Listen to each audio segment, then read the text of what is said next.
उत्तराखंड ग्राम पंचायत मलसा गिरधरपुर सेजनी से प्रधान पद के लिए कर्मठ, शिक्षित एवं ईमानदार महिला प्रत्याशी दलजिंदर कौर चुनावी मैदान में उतरी हैं।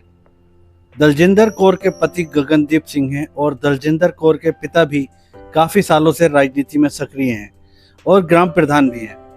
अपने पिता से ही प्रेरित होकर दलजिंदर कौर भी राजनीति के मैदान में अपनी किस्मत आजमाने उतर चुकी हैं।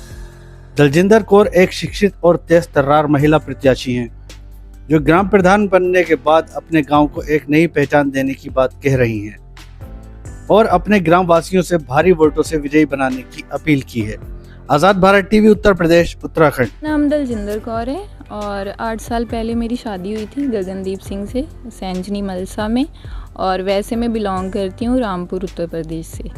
वहाँ पर मेरे पिताजी 32 साल से पॉलिटिक्स में ही हैं, तो राजनीति की मुझे बहुत अच्छे से नॉलेज है। और जो विकास कार्य होते हैं, ग्राम प्रधान भी हैं मेरे पिताजी, जैसे उन्होंने विकास कार्य करवाएं वैसा ही सपना मेरे मन में है। इसलिए मैं यहाँ पर एज अ प्रत्याशी आई हूँ, ना कि किसी के कहने पर, जैसे कि लोगों के बीच में एक भ्रम है कि मैं किसी के कहने पर खड़ी हुई हूँ। ये मेरा अपना खुद का इंडिपेंडेंट डिसीज़न है। उसके बाद जब मैं गांव में गई तो मैंने देखा कि बहुत सारी चीज़ें जो होनी चाहिए थी, उत्तराखंड का गांव है वो नहीं है। तो इसलिए मैंने सोचा कि जैसे कि सेंजनी में नाली देखी मैंने, वहाँ पर नालियों की कमी है, पानी बाहर बहता है, कुछ घर भी पीछे कच्चे हैं, वो भी मेरा मुद्दा रहेगा और साफ़ सफाई का भी मुद्दा है। बाकी मेरी और भी चीज़ें हैं। कुछ लोग यहाँ पर मतलब लोअर मीडियम क्लास से भी बिलोंग करते हैं, उनकी स्थिति मैंने देखी है। मैं उनको गरीब नहीं कहना चाहती हूँ, बस उन्हें ये है कि सुविधाओं की कमी है उनके पास, उनके लिए मैंने काम करना है। जैसे कि गाँव के जो घर हैं उनको पक्का बनाना है, उनके घर के सामने जो नालियाँ हैं वहाँ जो अनहाइजीनिक जो गंदगी वाला माहौल है वो मैंने हटाना है कि बच्चों के बीच बीमारी ना आए, औरतें स्वस्थ रहें। और भी मेरे दिमाग में जो चीज़ें हैं, एक तो आंगनवाड़ी जो केंद्र है उसको मैंने नया बनाना है। अगर वो उसी को डेवलप कर दूंगी या रेनोवेशन हो जाएगा उसका तो वही करूंगी। अदरवाइज़ अगर मुझे मौका मिला तो जनता के सहयोग से मैं नया केंद्र बनाऊंगी। सिलाई की व्यवस्था करवाऊंगी कि जो भी लड़कियां हैं, जो मैं देखती हूँ कि उनके पास कोई काम नहीं है, कोई बेचारा बकरियां चरा रहा है, कोई कुछ कर रहा है, तो उनको मैं ये चाहती हूँ कि मतलब एक जो पक्का कोई काम मिले जो उनके घर की इनकम आ सके। ऐसी चीज़ें मेरे माइंड में है और वो मैं करूँगी। शिक्षा को लेकर क्या करेंगे? खुद शिक्षित हूँ तो शिक्षा को लेकर बहुत सारी चीज़ें दिमाग में अभी से हैं कि एक तो मैं यहाँ पर चलिए प्राथमिक शिक्षा की व्यवस्था है, जूनियर सीनियर की व्यवस्था नहीं है, तो लड़कियों को मैं प्रोत्साहित करूँगी। ये नहीं है कि शिक्षा लेने के लिए हमें बहुत सारी फ़ीस जमा ही करनी पड़ती है। बहुत सारी सरकारी योजनाएं, बहुत सारे सरकारी स्कूल्स सरकारी कॉलेज हैं, लेकिन क्या है, लड़कियों के बीच में उनकी ना नॉलेज की कमी है। तो वो नॉलेज मैं उनको दूंगी कि आप कैसे आगे आ सकती हैं। यहाँ प्राथमिक स्कूल से निकल कर जूनियर में जाएँ, स्कूल में जाएँ, फिर कॉलेज में जाएँ।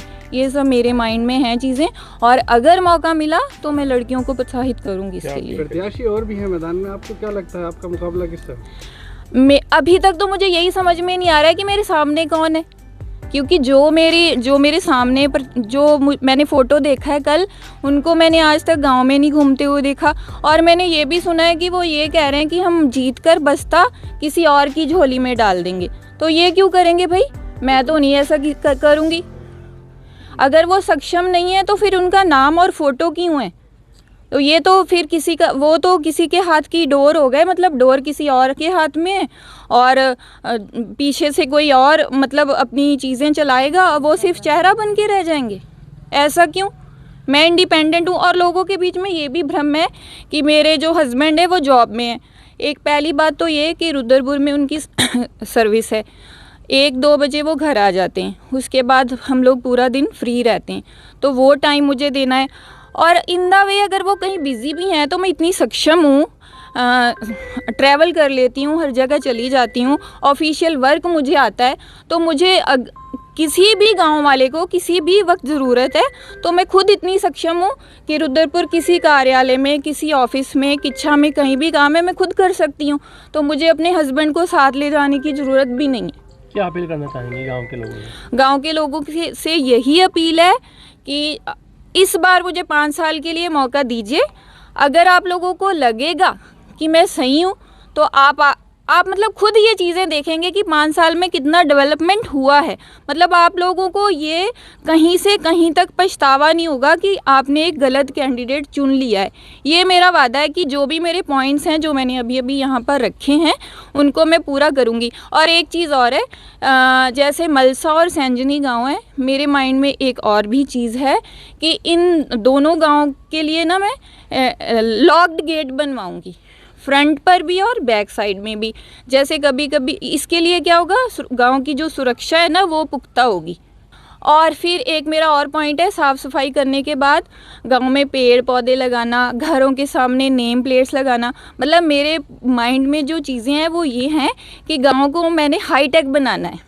और गाँव वासियों से यही अपील है कि अगर आप लोग मुझे मौका देंगे तो जिनके राशन कार्ड अभी तक नहीं बने हैं या किसी का मकान कच्चा है और वृद्धा पेंशन नहीं लगी है उसको भी मैं पूरा करूँगी। ये मेरा आप लोगों से वादा है। जैसे मैंने बहुत सारी चीज़ें बताई ना कि बहुत सारी, अब इसमें बहुत सारी चीज़ें हो गई। अब लोग बोलेंगे कि प्रधानी में इतना बजट तो आता नहीं है, तो उसके लिए क्या है, ब्लॉक प्रमुख हैं, विधायक जी हैं और सांसद जी हैं, मैं उनसे निवेदन करूंगी और अपने क्षेत्र के लिए, अपने गांव के लिए ज़्यादा से ज़्यादा बजट मुहैया करवाने की कोशिश करूंगी।